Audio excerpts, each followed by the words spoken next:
So we have been talking about the Hermetic principles here of late, and we're down to the seventh and the final basic Hermetic principle. And it kind of gives me a little bit of trouble. I don't really like the word gender. I think it should just be sex, but it is what it is. And we'll talk today about the principle of gender here on the new Cosmic Knowledge channel. And this principle, according to the Kabbalion, embodies the truth that there's gender manifested in everything, or male and female, the masculine and feminine principles ever at work. And that means everything, ladies and gentlemen. As my buddy Halo Marquise likes to say, if it's a rule for one thing, it's a rule for everything. Now, we know that there's masculine and feminine manifests in human below situations. So we also know that there's masculine and feminine manifest in the heavenlies as well. And we'll get to that. I think that's a very important point. This is true not only on the physical plane, but also on the mental and the spiritual planes. Now, it's pretty base and pretty easy and pretty simple to see that on the physical plane, the most profound and the most, plain manifestation of the male, female, masculine, feminine expression is the expression of physical sex. And that's here on this physical 3D plane. And yet, on the higher planes, there is still the mental, or excuse me, still the male, the masculine, and the feminine principles still interacting. But of course, they're not interacting in a physical, sexual manner, but they are still interacting. They're just interacting in higher forms. And energetically, essentially, it's the same. I know that sounds very hard to understand. I know that sounds a little bit difficult to comprehend, but as above, so below. And what we see here in the below is what we see in the above. And if you have not experienced that within your sexual relationships here on planet Earth, I feel sorry for you, because when you do move into a place of what I would call sacred sexuality, you're able to understand, you're able to feel, you're able to tap into that higher sexuality. You're able to transcend just base, plain human sexuality and transcend into that 4D, 5D masculine, feminine exchange. And if you've never experienced that, well, I do feel sorry for you, but don't give up hope, because within, simply by avoiding profane and mundane sexuality and insisting upon sacred sexuality, you can experience that otherworldly, that higher dimensional feeling and expression of masculine and feminine co-joining. And it's quite a remarkable thing, even when it's not totally a remarkable thing. And I guess things can be remarkable in the moment and then fall apart too, but who knows? But at any rate, hold yourself to a higher standard, because if there's a masculine feminine principle in this 3D realm with casual, which I call profane, or just, regular, which I call mundane sex, it's having an effect on you in the higher spiritual realm. You can't escape that.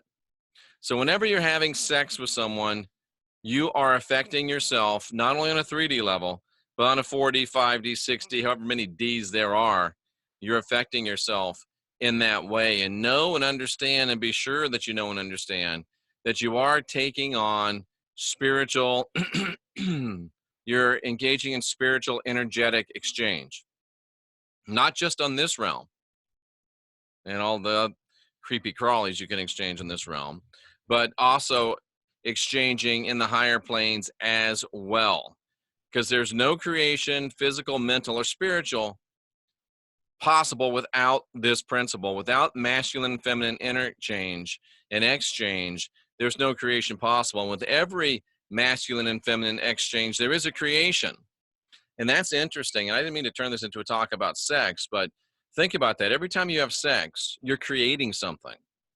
Well, nobody got pregnant. Well, nobody got pregnant physically, but what took place on the spiritual planes? That's interesting. That puts profane sexuality and mundane sexuality in a whole new light, ladies and gentlemen. What do you do when you just have quote unquote casual sex, which there's really no such thing as? What are you creating when you're having profane and mundane sex, ladies and gentlemen?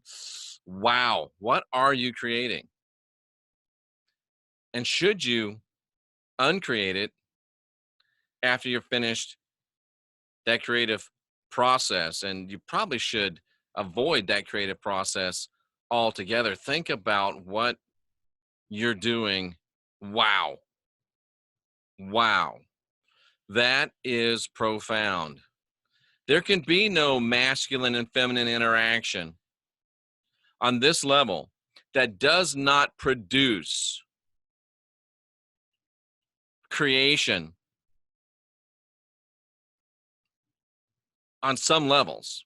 It may not produce a physical child in this 3D realm, but I guarantee you it's creating and producing some type of a spiritual creation in the higher realms, and including probably the low astral, which could arguably be part of this realm. So, boy, that calls us to a higher standard. And yeah, that calls us to a higher standard.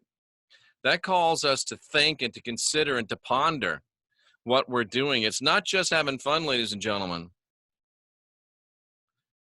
There can be no masculine and feminine interaction and a sexual nature that does not create. Wow. That, ladies and gentlemen, is powerful. Sorry, I get distracted by a notification. And as we say that, the principle of gender, according to the Kabbalion, works ever in the direction of generation, regeneration, and creation. So everything and every person and every action contains the two elemental principles within it, him or her. So obviously, when you're engaging in it with him or her, you're creating, cousin. And many times we are dealing with things we've created in mundane and profane sexuality. Oh, yes, we are. And they're never good. So we'll leave that alone. Every male thing also has the female element. Every female element also contains the male element. That's interesting. And if we understand the philosophy of mental and spiritual creation, generation, and regeneration, we must understand and study this Hermetic principle. It contains a solution of many mysteries in life. When we understand that we as men have female in us and that females have male in them, you begin to think about combining. You begin to think about aligning. You begin to think about coexisting. And do you really want a strong alpha type male to be with a woman that has a very strong male gender within her female gender? That seems to me to be a little bit problematic. Just speculating. Doesn't it make more sense that if you have a alpha type male, strong masculine male, that you'd want that man would be more perfectly suited to be with a more feminine woman? If you got a man manifesting at the higher portions, higher realms of masculinity, wouldn't it make sense that it would be best for that person to be with a woman that manifests at the high end of femininity? Do you want a man with a lot of masculinity with a woman with a lot of masculinity? I guess it depends upon how smoothly you want your relationship to work. Do you want a man with a high degree of femininity in a relationship with a woman that manifests in high femininity? I don't know. There'd be I don't know. Or if a man has high femininity, should he be with a woman that manifests a high amount of masculinity within her femininity? Because there's got to be balance, ladies and gentlemen. You know, we talked earlier about the principle of rhythm, which would have application to this, the principle of polarity, the principle of vibration, the principle of correspondence, and all of these would have application to this principle of gender. We need to have balance. We need to have correspondence. We need to have things work. So, wow, if you're an alpha type male, even though you're probably attracted to females that manifest that high degree of masculinity, cousins, brother man, you might want to take a minute and think that over.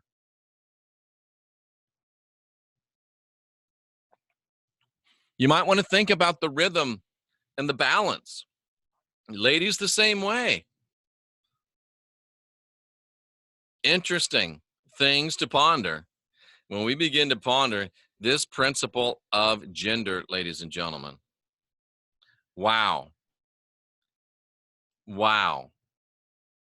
And of course, that's just the most base knowledge of it. Well, I guess the most base part of it is the sexual part that we were talking about. But this is part of the reason why, as we become more spiritual and as we become more focused on spiritual things, that, boy, we got a lot more to think about, don't we? And we got a lot more to consider. And it's tough enough in this world today. If you're a man, to find a decent woman that's not a wreck. It's hard enough today if you're a woman to find a decent man that's really actually a man and not a soy boy wreck. And then to bring it into the spiritual realm where you actually want someone that's awake and in tune, and boy, it gets very difficult. So if you're in that place, be thankful and be aware and take the time. And here I am giving relationship advice, which is really funny when you think about it. But let's just be honest. We're talking about this principle of gender. And if you're in the realm of spirituality and you found someone that you get along with and that they are spiritual, and you're thinking, oh, I don't know if this is going to work or not, you might want to take a minute to rethink things, because there's not a whole lot of us out there. So be careful, be mindful, and understand and realize what you got, cousin, because the people that get you and the people that get me, the people that get me and the people that get thee,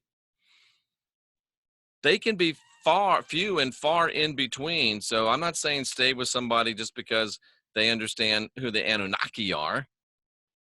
I'm not saying stay with somebody just because they, know what a shadow man is, but I'm just saying, you know what I'm saying? Think it over, cousin. Ponder it.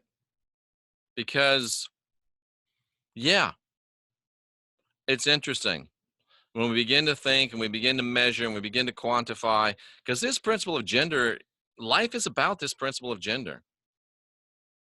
And on this 3D plane, intimate relationships are so very, very important to us. So we're just being real. We're just being real. And I'm going to shut up before I get myself in more trouble. We've talked about the 7, I was going to say Kabbalistic, they're not Kabbalistic, the 7 Hermetic principles. And we'll be moving on with our study of Hermetics probably next week, maybe even tomorrow. I don't know. But thanks to Wayne Steiger for helping inspire this. And we have the Not Your Normal Sunday show coming up, interestingly enough, on Sunday. And I think you want to make sure that you're there. On Monday, if I'm off of Facebook timeout, I think I am. They're scaring me a little bit. We're scheduled to have Bob Sanders of the Great White Brotherhood, Jay Campbell and I. And that's going to be a barn burner, a doozy, ladies and gentlemen, that you'll definitely want to make sure that you're a part of. More podcast excellence coming to you this weekend, no doubt about it. And I appreciate your support during this time of YouTube timeout. I appreciate your support during this time of, a little bit of personal unrest. And I thank you and I appreciate you, all of you. We're going, we're growing. We're about to go over 27,000. Who'd have thunk it? And I really believe we're going to 50, 100, 250. It's going to be a very powerful and a very exciting ride. And there's a lot of new things coming that we're going to be doing, and I'm very excited about those as well. So until next time, I'm Jeffrey Daugherty. This is New Cosmic Knowledge. You are part of the last generation of real humans. Let's get busy.